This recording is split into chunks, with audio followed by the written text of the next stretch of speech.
Good afternoon, everybody. Welcome to this afternoon session of Pathology Understanding for Resident and Students. And today we have with Pursue 5G, which is General Pathology.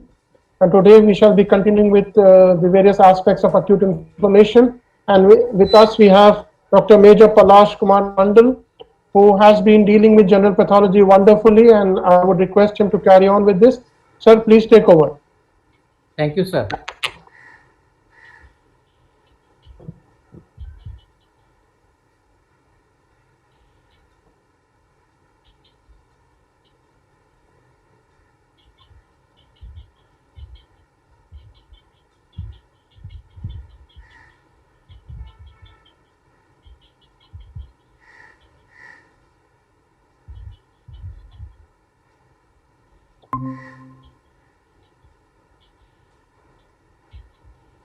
Yeah, we can see your screen. Please make it full screen, please.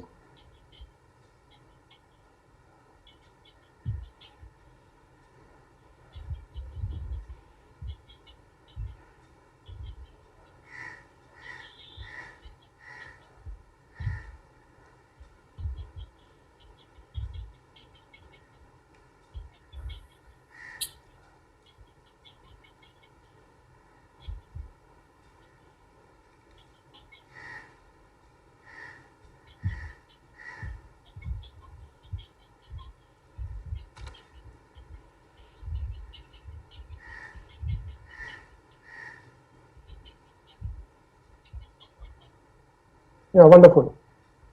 Yeah, please carry on. Thank you. Good afternoon, everybody. So, we carry on with our second part of acute inflammation. In our last class, we discussed about the vascular events of acute inflammation, and in today's lecture, we will discuss about the cellular events, the mediators of acute inflammation, the sequelae of acute inflammation, and something about the morphological patterns of acute inflammation.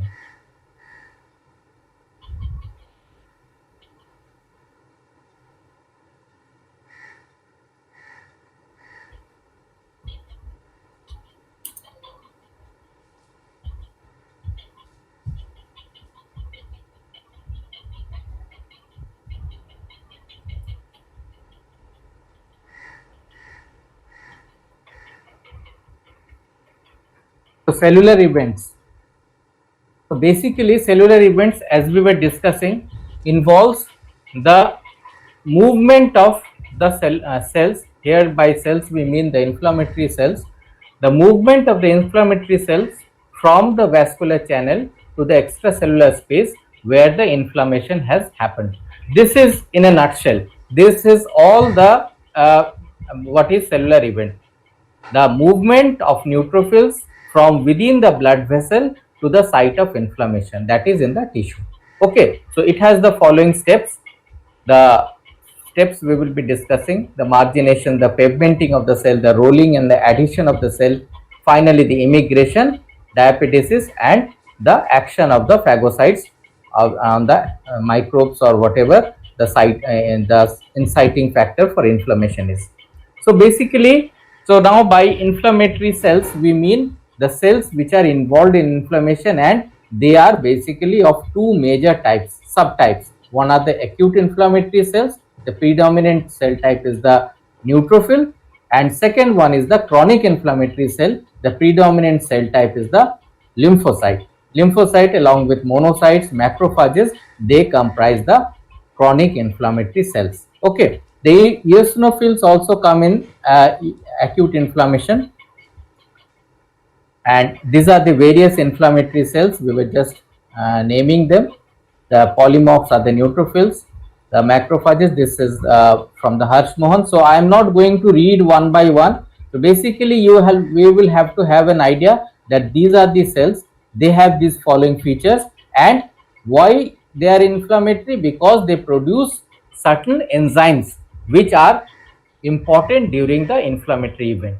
So that is the ultimate thing, that they produce certain enzymes. The granules, they have the granules lead to production of these enzymes, and those enzymes are acted upon during the inflammatory reaction. Similarly, we have monocytes. The principal action is the phagocytosis, and they also have some enzymes which act during the inflammatory reaction.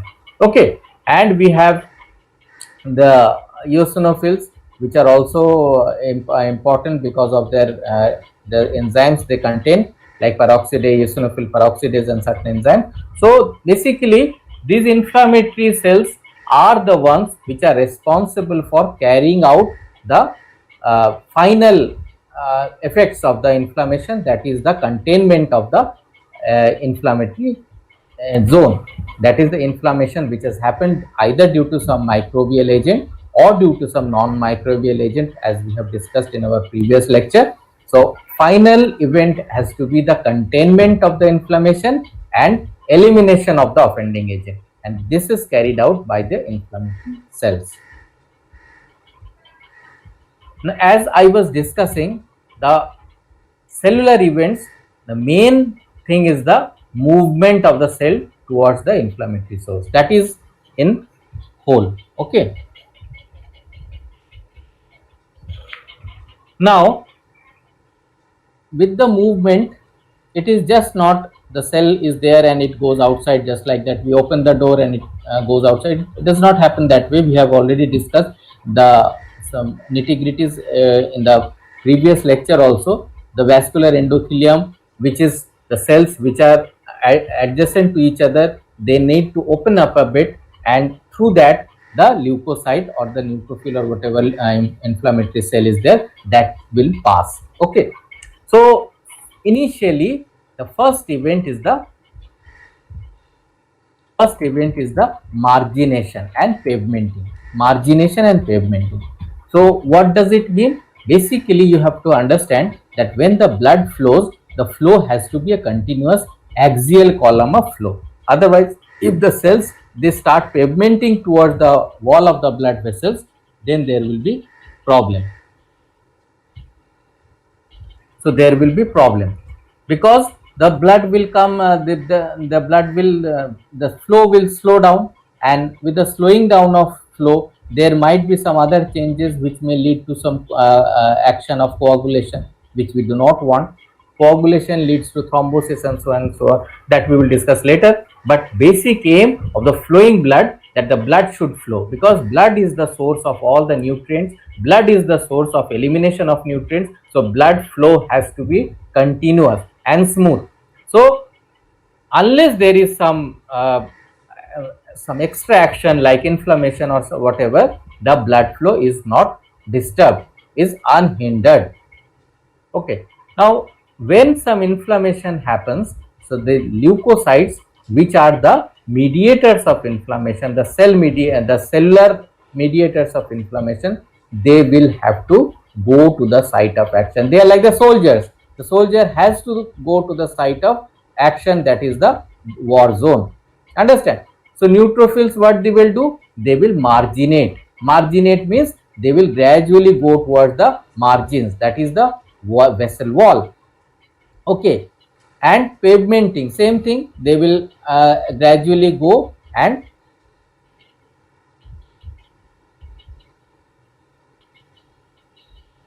they will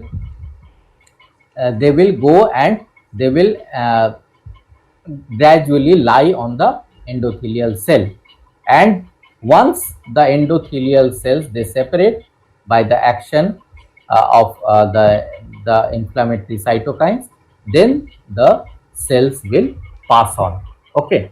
So margination, pavementing, rolling adhesion. What does this rolling adhesion means? Because the cells will not stop immediately. It's not like that I am running, I stop immediately. The cells will gradually slow down.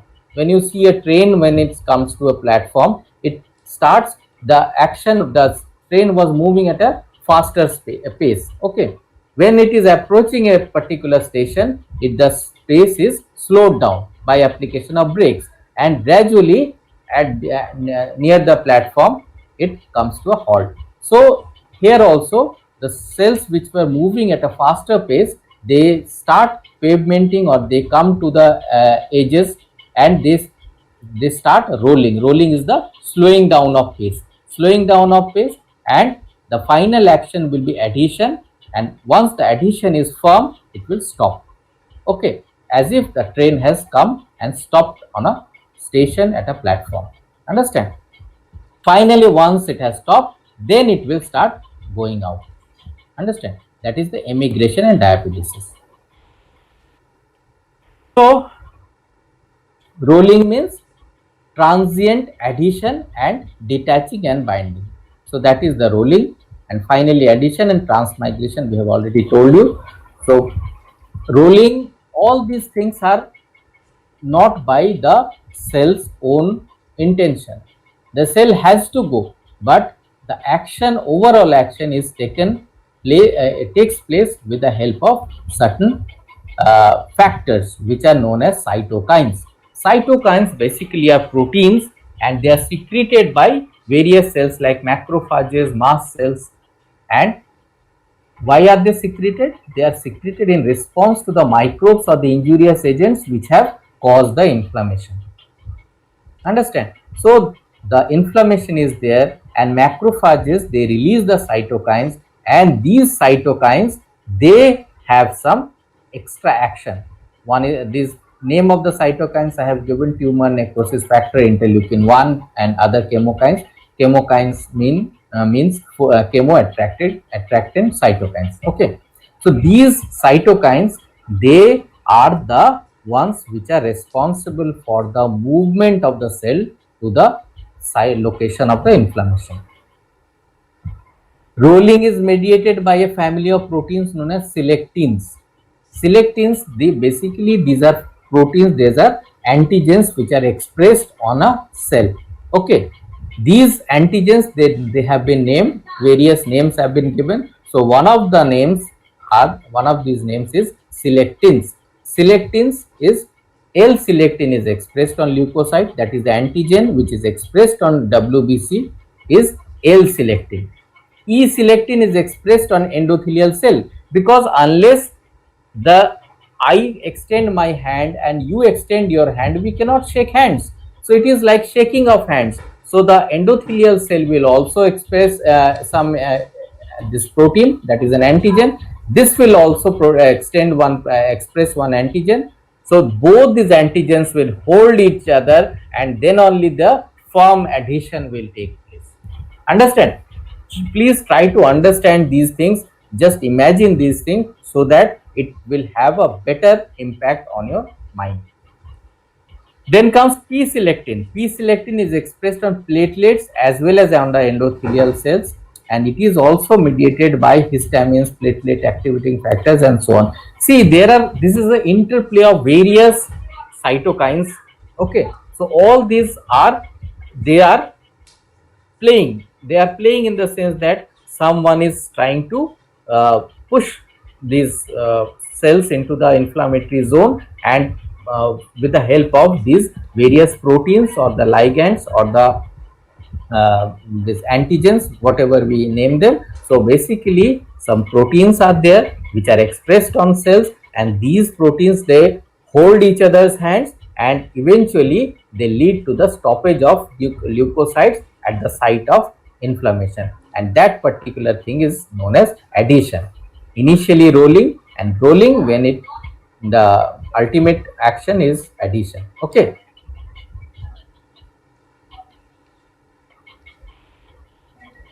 So we have all these adhesion molecules. This is this particular picture is from Robbins. Okay, I am not going to go into details. What is this molecule? What is this molecule? Basically, you will have to understand the basic understanding. Names you can memorize yourselves. I will give you the understanding. We just little out of context, I am telling you.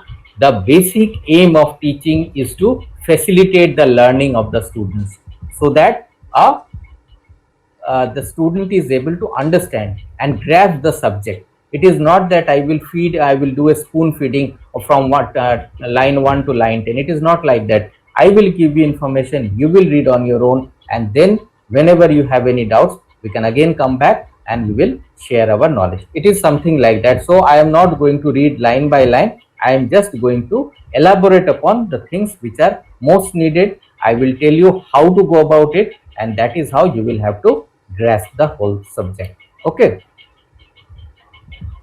Then comes transmigration. As the WBC has come to a standstill on the endothelial cell with the help of selectins, now the WBC has to go into the site of inflammation, that is the war zone. So transmigration occurs through the post capillary venules. Okay, the post capillary venules, why it is there? Because the blood flow is very slow in that area. Okay, the capillary blood flow and the post capillary venules, that is the area where the wall is very thin and also the blood flow is very slow. So after the binding, after the binding of the WBC, their cytoskeleton starts changing. Once they have stopped, that is the adhesion has been firm, the WBC will now have to put its foot out of the blood vessel and go into the extracellular space. So there are, again we will see a lot of these cytokines are there. So chemokines will attract them. So chemokines are the ones we will give signal. Like you see at in the dark, if you have to give a signal, we use a torch. Okay, so in a airport we use the air sock. You have seen the air sock. So black and white kind of flag kind of a thing. Every airport has a air sock. So that gives an indication of the flow of the air. That is the air flow, which direction the air is flowing, how speed, what is the speed of the airflow and all those things, because that is very important for the pilot for the landing of the aeroplane. So here also the indications are given by the chemokines, and the chemokines attract the WBCs towards them. Okay, so that is called chemical concentration gradient. So that chemical concentration gradient will lead to the movement of WBCs toward them. And again we have some assistant adhesion molecules like this platelet endothelial cell adhesion molecule, which is also known as CD31, junctional adhesion molecules, and so on. Okay, and the binding takes place, as I told you, with the help of the selectins, as well as when they go to the extracellular space, the selectins are not there. The integrins and CD44, those are the ones antigens which are responsible. So you see, even if you forget the names, you have to basically understand that it cannot just swim across. It has to go step by step, and the steps are like it has to firmly attach to one surface, put its foot out again, attach itself to another surface. So initially it was attached to the endothelial cell, then it has moved out and gone into the tissue. So there also it has to be attached, otherwise it will float away. So we do not want floating away of the inflammatory cell. We want the inflammatory cell to stay on that area. Okay. So this is a very good picture from Robbins. So you see, these are the antigens which have been expressed. The antigens are adhering to the endothelial cell. Eventually, with the help of these adhesion molecules, they are traversing through the pore or the space between two endothelial cells, and this is the area of action, that is the area of inflammation.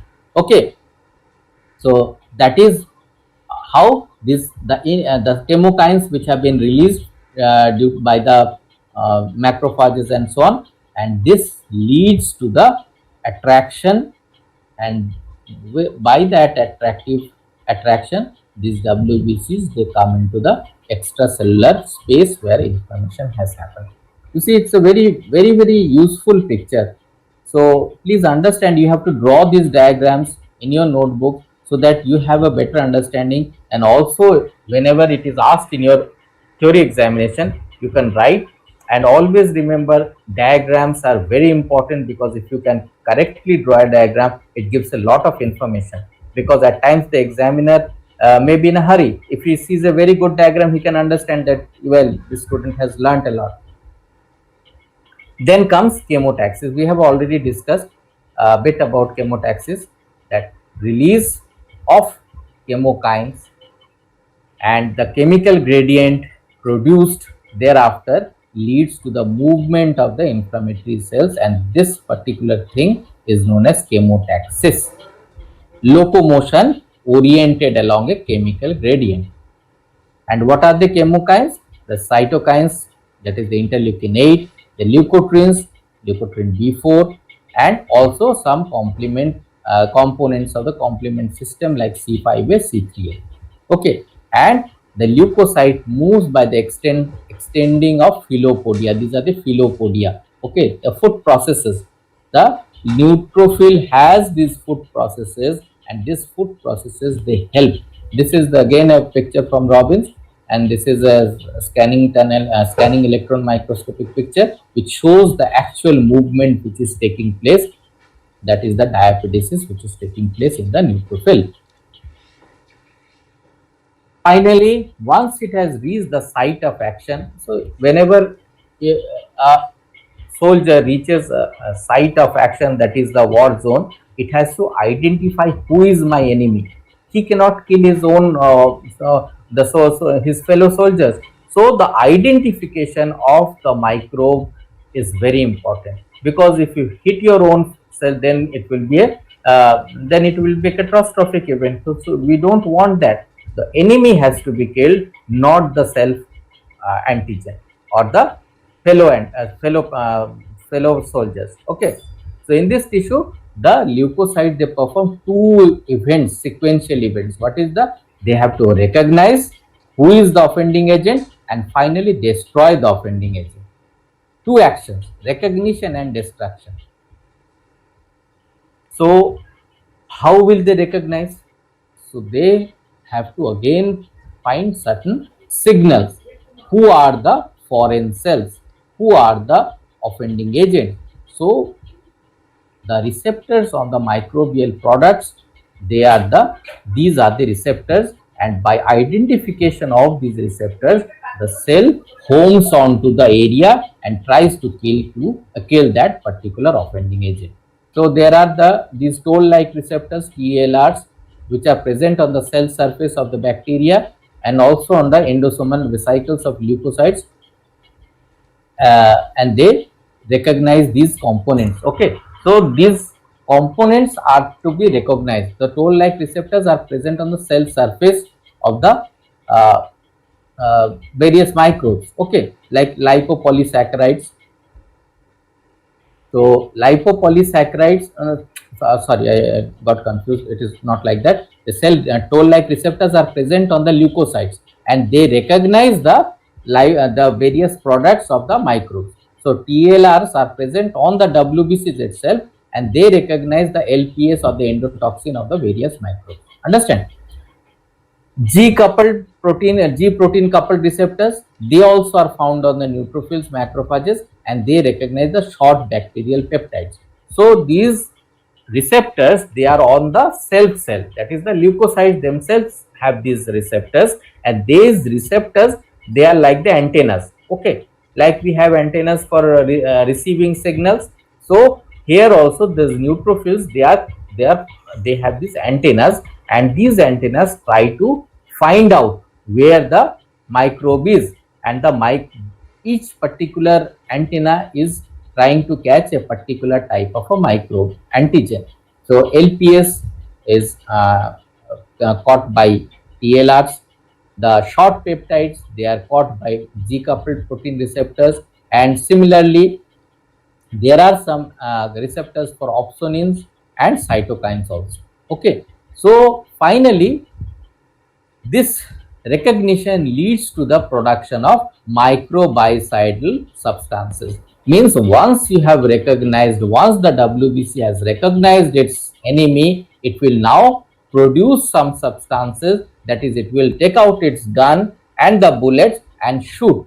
Understand? So that will lead to the stimulation of production of the microbicidal substances and cytokines by the leukocytes, which will eventually lead to the destruction of the offending agent. Am I clear?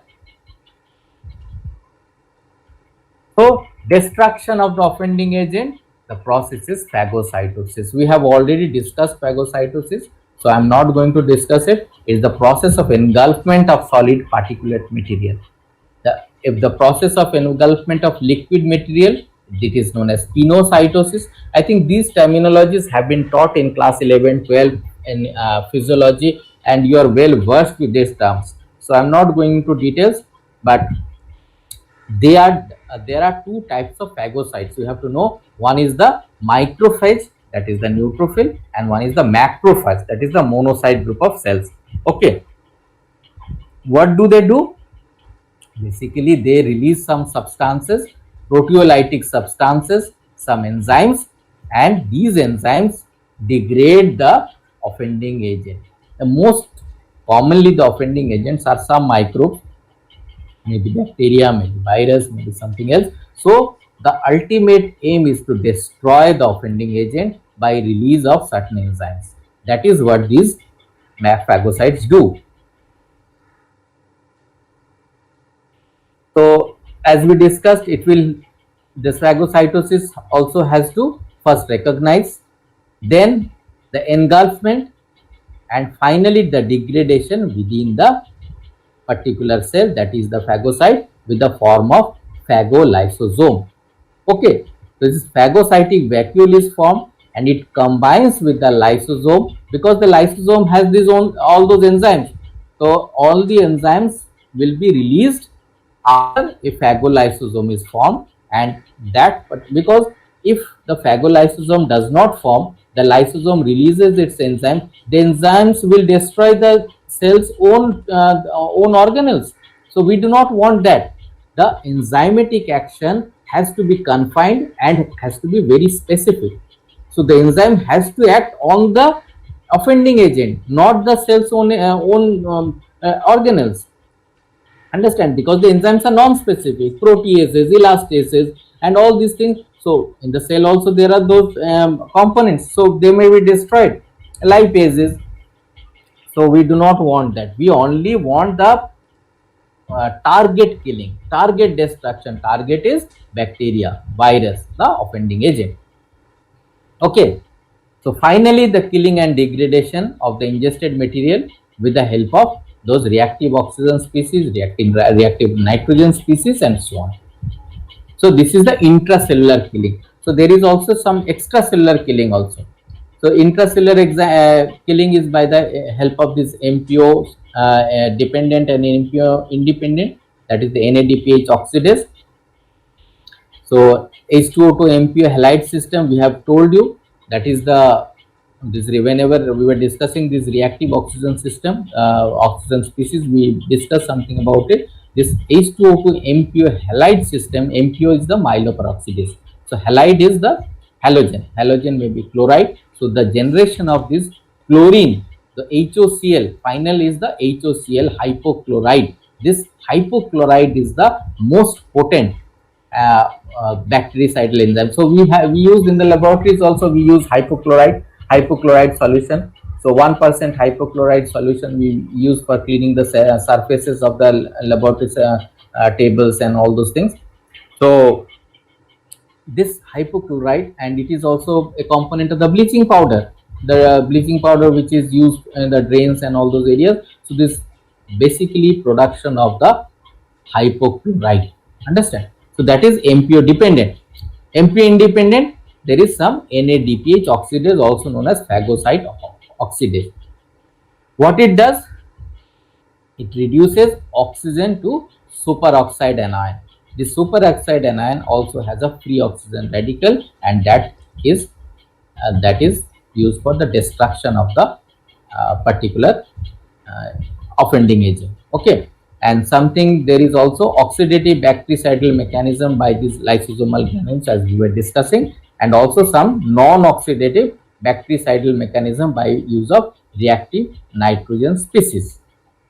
Okay, by formation of nitrous oxides. Extracellular mechanism is by the granules, the degranulation outside the cell. The one was the inside the cell by formation of phagolysosome, and something outside the cell, the degranule, the macrophages, they can release the granules outside the cell also, and that can destroy the organism if it is in the adjoining extracellular space, that is the tissue. Understand? So these granules can also act outside, like a missile is with the concept of what is missile. If a missile is released from a particular area, it will not act on that particular area, it will hit some other area. Okay, a missile from India may hit China or even Pakistan or even Bangladesh. Okay, so the missile is, this extracellular killing mechanism is kind of a hitting by a missile. Understand? And there are some, the mechanisms may be through a granular mechanism or it may be mechanism through immune mechanism.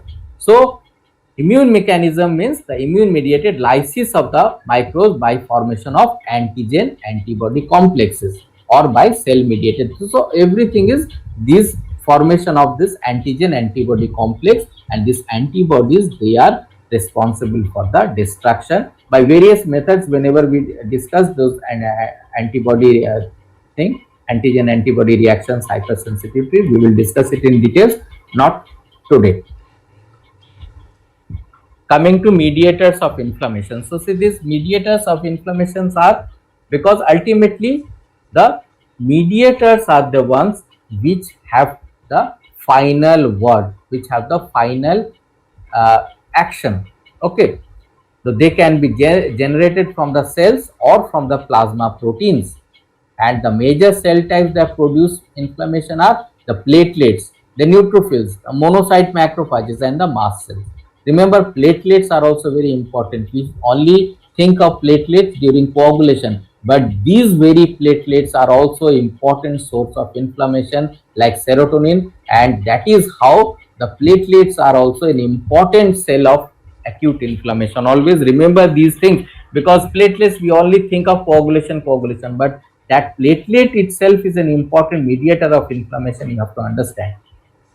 Similarly, there are mesenchymal cells of endothelium, smooth muscles, fibroblasts, and they also can elaborate some mediators. And active mediators are produced whenever some stimulus is there. Without stimulus, these mediators are not produced. Otherwise, they will be self-destroying. So, names of these cell-derived mediators. The first one is the vasoactive amides, histamine and 5-hydroxytryptamine, also known as serotonin, neuropeptides. We have arachidonic acid based metabolites, also known as eicosanoids, which are the metabolites generated through cyclooxygenase pathway, that is the prostaglandins, thromboxane A2, prostacyclin, and also through the lipoxygenase pathways, that is the 5-acasotetranoic acids. Okay, so these are the ones, leukotrienes, lipoxins, and also lysosomal components, platelet activating factors, the cytokines, the free radicals, that is oxygen metabolites and nitric oxides. These are the ones which are the cell derived mediators. This has been taken from Harsh Mohan. So you can go back, if you have Harsh Mohan, then read it up. Plasma derived mediators. So plasma proteins. So the plasma proteins, the main systems of the plasma protein, that the four important systems, that is the kinin system, the clotting system, the fibrinolytic system, and the complement system. The four systems are there, and the four systems are all involved in acute inflammation. We will see how. So cell derived inflammatory mediators. So I am not going to read out. It is from Robbins. You can go back. If you can have a PDF format of Robbins, you may have a book format of Robbins, but whatever format, this particular table is from Robbins, and you can go and read it up. I will tell you, these are the names of these mediators, they are the principal sources, and they have this action. The action is basically, some have vasodilatation, increased vascular permeability, endothelial activation. Some have this chemotaxis, degranulation, oxidation. So basically, the aim is to the release of these mediators from a principal source. Source is the, as I told you, the cells are the basophils, platelets, leukocytes, macrophages, and so on. So cells release certain mediators and some action is produced. arachidonic acid or eicosanoids and their role. So these phospholipids, whenever they are acted upon by phospholipase, they form a component called arachidonic acid. And this arachidonic acid is breaks down through two different pathways. One is the lipoxygenase pathway, another is the cyclooxygenase pathway. Okay, so cyclooxygenase pathway leads to production of the substances known as prostaglandins.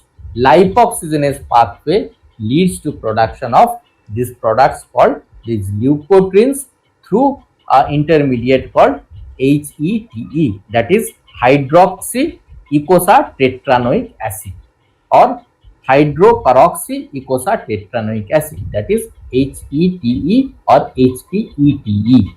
Okay, so ultimate production is the leukotrienes, and we have another group, 2 lipoxygenase, 12 lipoxygenase, that is the lipoxins.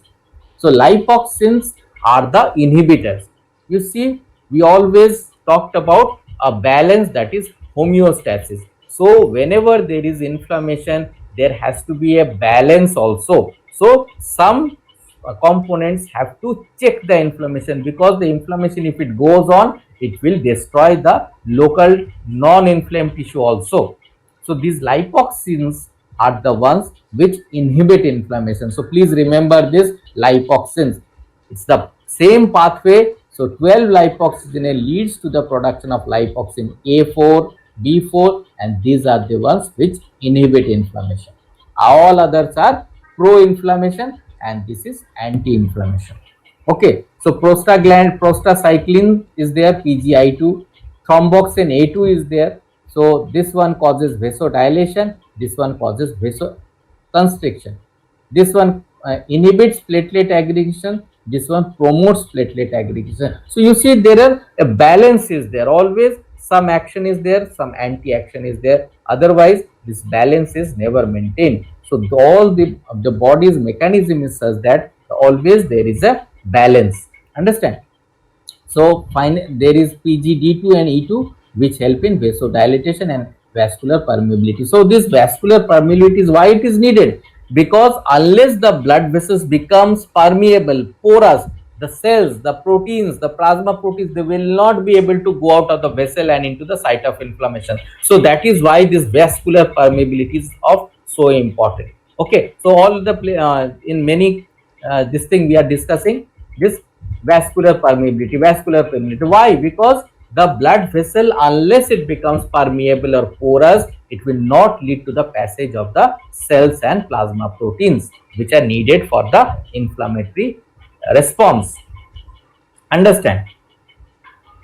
Again, this is from the Robbins. I am not going to go into the final details, but you remember these names: the prostaglandins, the leukotrienes. Leukotrienes are subclassified as C4, D4, E4, etc. B4, and they have these particular functions. The names: there is the TNF is tumor necrosis factor, interleukin 1, interleukin 6. In chronic inflammation, we have interleukin 12, interferon gamma, interleukin 17, and the sources and the actions. This is also from Robbins.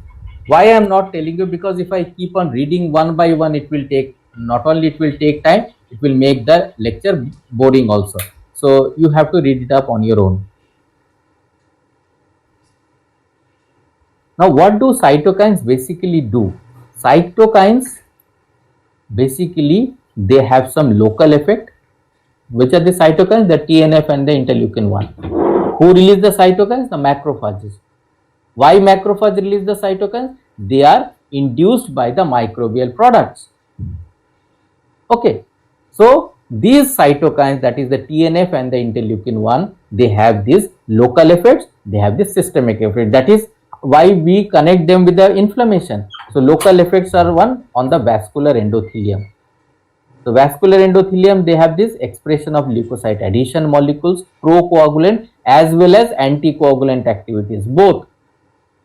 Activation, production of cytokines on the leukocytes.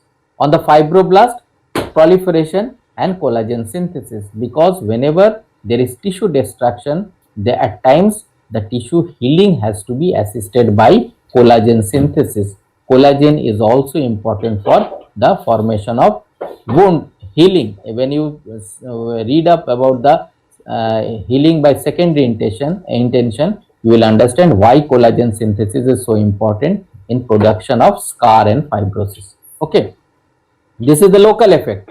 We have the systemic effects like the fever, the production of acute phase reactant, the appetite, the loss of appetite, increased sleep, the person becomes drowsy. Okay, so all these are the systemic effects. Plasma protein derived inflammatory mediators. We have the complements, we have the kinase, we have the coagulation factors. Understand? So you see the band master in this plasma protein derived inflammatory mediators is the Hageman factor or factor 12. The factor 12 of the clotting system plays a very important role in controlling all these four systems: the kinin system, the clotting system, the fibrinolytic system, and the complement system. How is factor 12 activated then? In vivo by contact with the basement membrane and the bacterial endotoxins, and in vitro when we are doing with the experiment in the laboratory by glass or kaolin. And finally, it activates three principal systems: the clotting system, the fibrinolytic system, and the kinin system. And the end products of these three systems lead to the activation of complement system. Okay, so 12 activates three systems, and the end products of the three systems activate the complement system. Please try to have an understanding. I am telling you, memory comes later. First you have to understand, then you will memorize. If you don't understand, you will memorize and then you will forget. Half the things you will forget, and then it will become a total hodgepodge. So that is not wanted. Okay, kinin system is the activation of by factor 12A, which leads to the generation of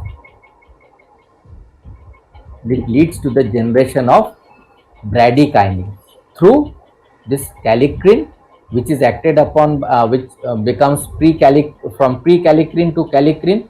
This factor 12 acts upon, and this kallikrein acts upon high molecular weight kinogen to form bradykinin. So this is the inflammatory component, and this is the kinin system. Understand? Bradykinin, why it is an inflammatory component? Because it causes smooth muscle contraction, vasodilatation, and increased vascular permeability. Again, that vascular permeability has come. Okay. Clotting system. We know the clotting system. We are well versed with the clotting system, the intrinsic pathway, the extrinsic pathway, and this clotting system ultimately leads to the production of thrombin, and thrombin acts upon fibrinogen, which is a plasma protein, to form fibrin, and this fibrin is the finally this is the one which is the blood clot. Plasmin is a thing which acts on fibrin to product which breaks down the fibrin into fibrin split products, and which are the fibrin peptides. So these split products are the fibrinolytic system. Okay, so fibrin is formed. The fibrin is the clot, but the clot cannot stay inside the vessel for long, because if the clot is there, the blood will not move. So the clot has to go away after some time. Once the vessel wall is reconstructed and rebuilt, the clot has to go away. Otherwise, there will be loss of oxygenation in the area of which are supplied by that particular vessel. So we do not want the fibrin to stay there for long. Understand? So fibrin is the blood clot. So we want the fibrin to be degraded after some time when the action is over. That is, the blood vessel has healed. So who does that? Plasmin does that. Plasmin acts on fibrin, breaks it down into fibrin split products. So that is known as fibrinolytic system. Where does the plasmin come from? From plasminogen. Where is plasminogen? Plasminogen is a plasma protein. Who converts plasminogen? Again that same fellow, that is kallikrein. So kallikrein from the kinin system acts on plasminogen to produce plasmin, and plasmin acts on fibrin to break down fibrin once the action of fibrin is over. Okay, I think you know all this, you have read in the physiology, but again I am trying to boost up your knowledge.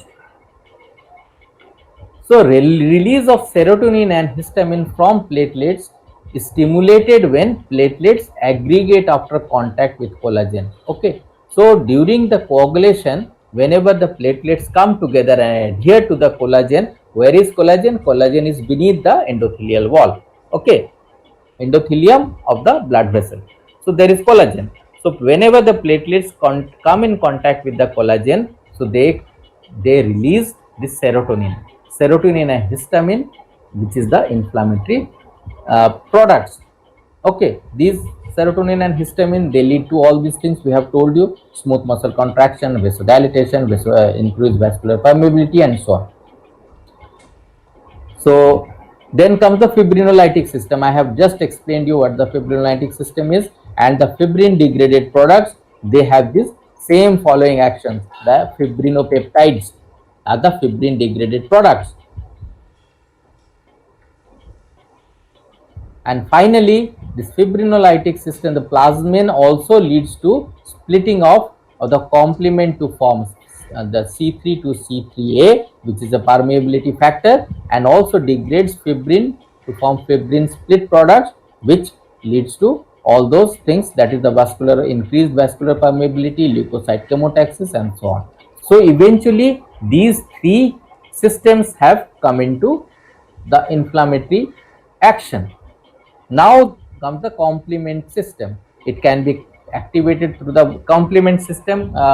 You must have definitely read.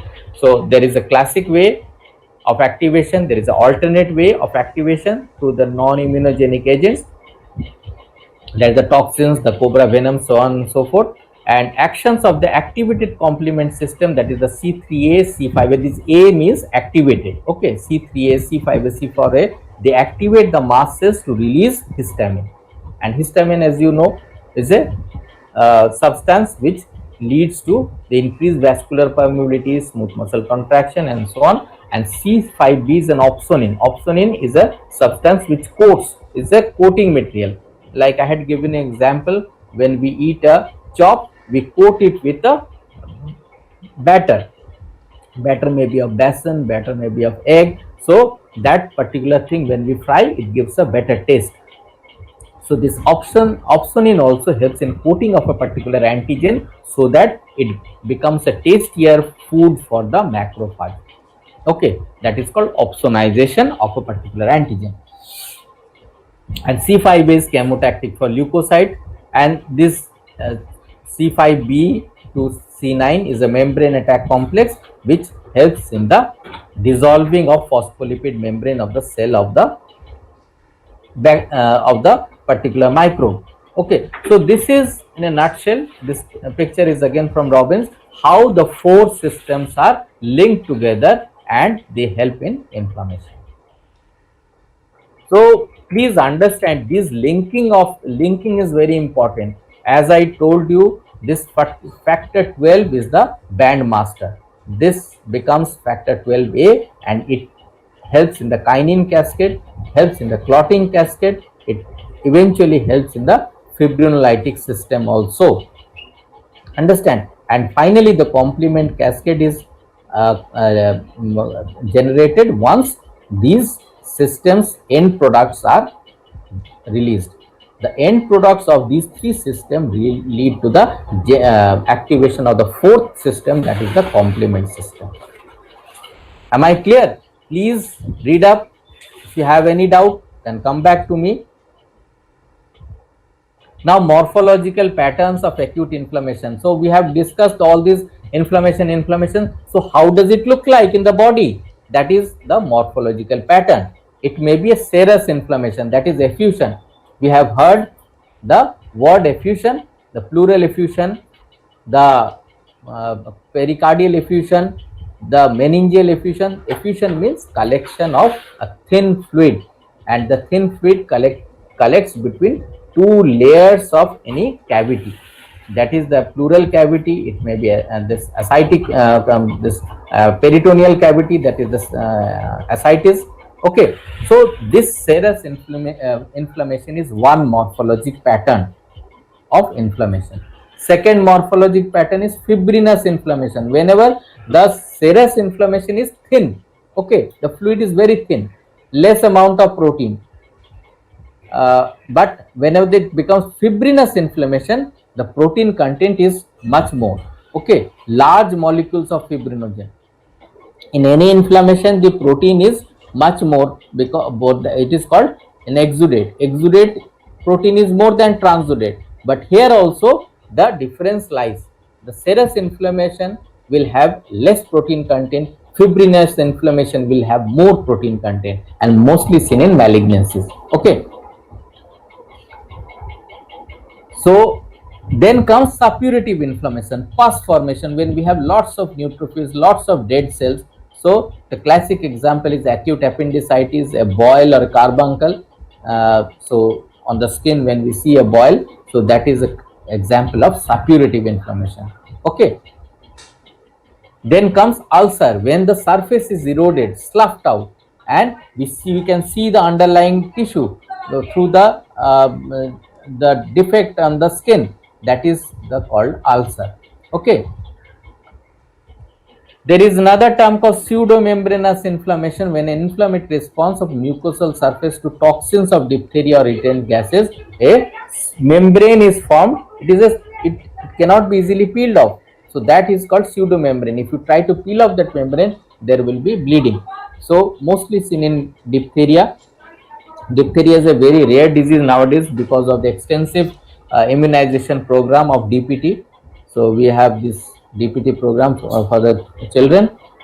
So diphtheria is a very rare disease these days. Outcome or fate of acute inflammation. What happens after acute inflammation? Resolution means complete healing, complete recovery, healing by fibrosis. So resolution is also healing, but that is regeneration, complete. There is no, you cannot distinguish that there was an inflammation beforehand. Then healing by fibrosis means lot of collagen formation is there and fibrosis is there. Fibroblasts have come into play. The normal look has changed and it is replaced by fibroblast and leads to fibrosis.